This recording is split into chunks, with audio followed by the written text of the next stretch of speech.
book Romans, part 74. I'm Professor Ernest Redlinghuis of the First Assembly of Yafashua in South Africa, Pretoria, Montana, also international. Should you require any of my books which I've written, thinking about the two keys to the book of Revelation, which is a A4 book, nearly 800 pages thick. It's so thick that we had to bind it into two books, an A and a B section, which is a must book. You haven't seen this information in your life. Should you be interested, we're also busy, that is also the book that I'm using as a handbook for the study, the revelation of the book Revelation that is currently on internet. Should you be interested in information in the book or any other information, or just want to share something, my South African postcode, postal code, or WhatsApp code actually, +27, and my number is 0722 367 124, or just go to my website, https://yahvah.co.za, as you can see on the top here. If this is the first time that you are about to participate in the study, please go to part 1, start from the beginning, because you missed out on quite a bit of information. You are so very, very, very welcome. Hallelujah. It's also very important to subscribe to the channel in order to receive the different notification of all the studies that we are currently busy with. Send this link to your friends and family, everybody that's near to you. Make sure you have a 1611 King James Bible, pen and a notepad ready. Now, I already said we do not associate ourselves with the Catholic Church, Protestant churches, charismatic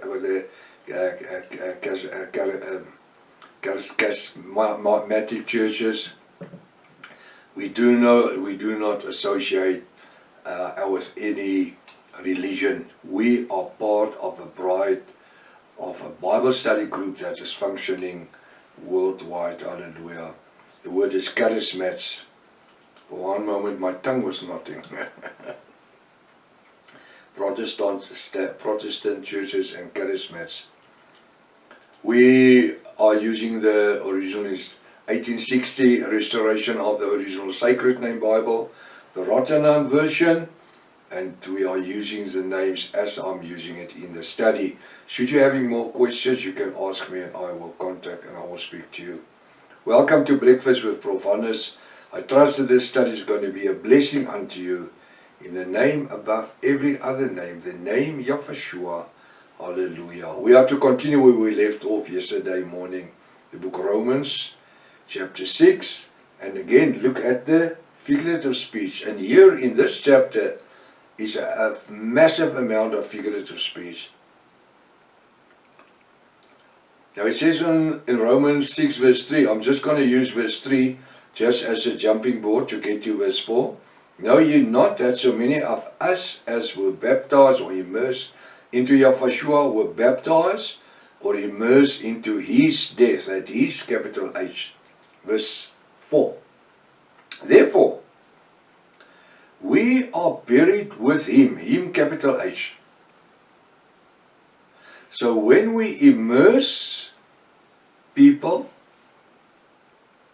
we actually are burying people.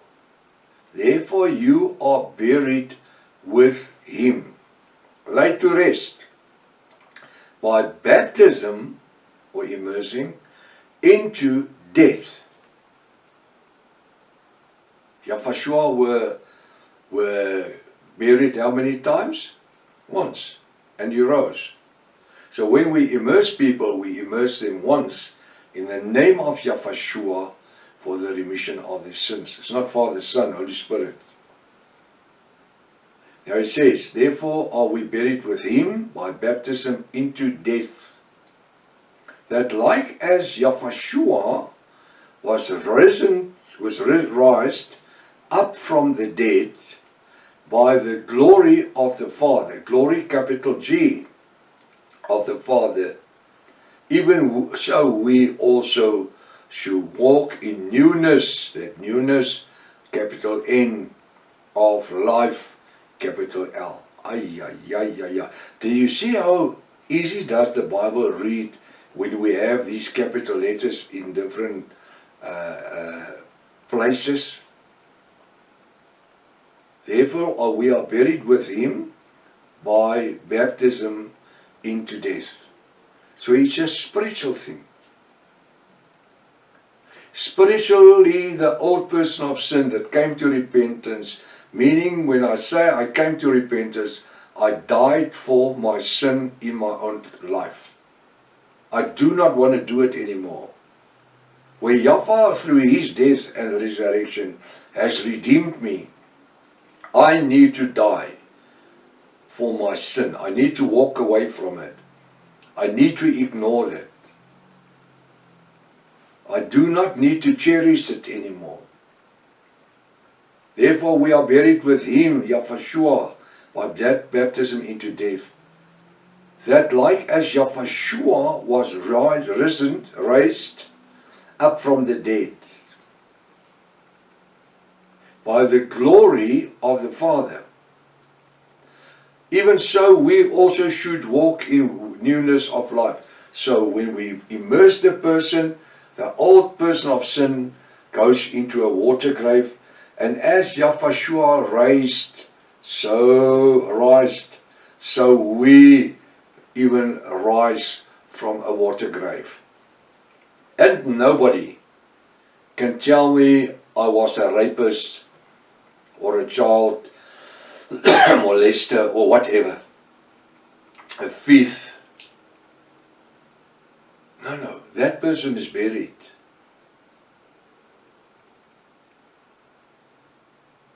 The Bible says that Yahweh will take our cloak of sin and He will just drop it into the sea of forgiveness, and you will never even think about it again. Now this is a metaphor. This is figurative speech. Now if Yahweh is willing to forgive me for what I've done and for whom I've been, then I think it has become time that we should forgive ourselves. And you know what? Sometimes we are our greatest enemy ourselves. We don't want to forgive ourselves. We keep on holding onto the past. That's why the Bible says we don't need to lean to what is behind, but we must stretch to that which is before us. Hallelujah. We want to become better and more in Yahushua, living in grace, living in His Word, living and growing in the Bible studies. Therefore we are buried with Him by baptism. It's sealed up. We don't open the grave every second day and bring the guy out and take him for a walk. No, he's buried. It's over and out. He's buried. Like Yahushua, like as Yahushua was raised up from the dead to the glory of the Father. Hallelujah. Even so we also should walk in newness of life. If we walk in the newness of life, we walk to the glory of Yahweh our Elohim. We must forget about the old things that used to follow us. Is buried. And the biggest thing is to come to the point of self-forgiveness, where we can forgive ourselves. And all we need to know is that if Yahushua is able to forgive me for what I've done, no matter what people think or say, then I need to forgive myself. And if we do not do that, we are always going to have a weight that you are pulling with you. not to rise to the full potential that Yahweh Almighty wants you to be reached. Also, we should walk in newness of life. What a pleasure just to walk. We know that we've been renewed by the resurrection blood of Yahweh, the redemption blood of Yahweh, by the inpouring of the Ruach HaKodesh. What a privilege. When we can wake up in the morning and look the day straight in the eyes, not fearing, no more making compromises and ducking and diving. We walk a straight life line. We live what we teach and what we preach, we live. Yes, in the beginning, sometimes it's just a bit hard to get going. Because the Bible says that our wrestling is not against flesh and blood, but it's demonic spirits, the evil, Satan. But they've been conquered on Calvary's Hill. This is what makes it so good. Yahweh won't just leave us to face it ourselves. Through the Ruach HaKodesh and the blood of Yahweh, Father Yahweh will assist us. Scripture says, if you as earthly fathers know not to give your son a serpent or a brick when you ask for bread, how more even your heavenly Father? Especially when we are start walking this new life, want to live in the newness of life, wanting to become a testimony unto a lost world, having something to share with somebody that's out there in the world, where I can say, look at my life. But your breath can't smell like brandy, and then you want to be a testimony. That guys that you're speaking to, his nose is open, he can smell that you've been drinking. We need to live in holiness. We need to strive. I want to say this. We need to strive to live in perfect holiness. And not one of us are perfect, but we need commitment, completion. Commitment, completion. Commitment, completion. We need to make an effort. We need to start somewhere. And if it happens in this daily walk of holiness, there's a bit of a stumblingness where I stumble a little bit, not even fall.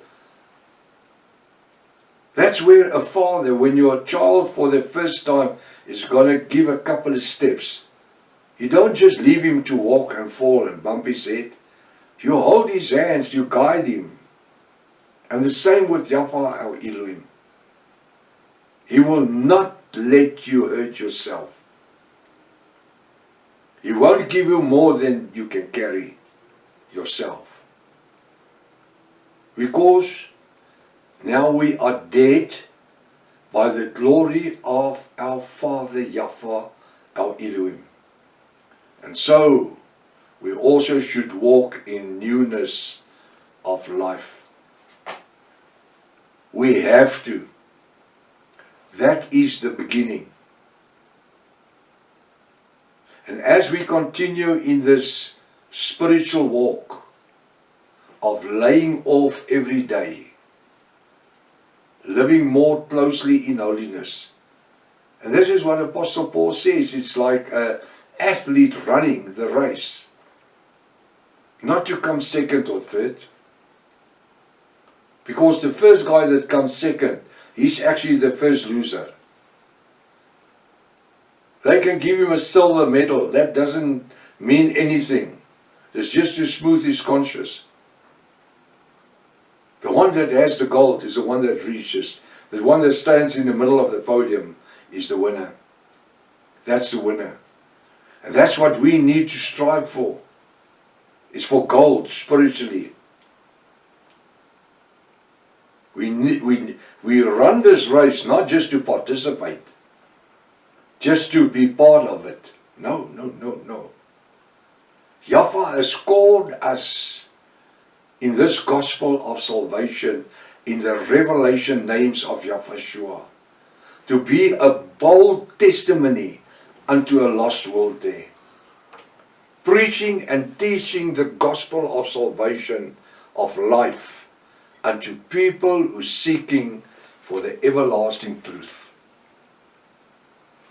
Let's allow Yahweh to work through us, through the Ruach HaKodesh. Let's we also walk in a new life of newness of life. Till tomorrow morning, if His Father's will. Maranatha. Yahweh is coming back again.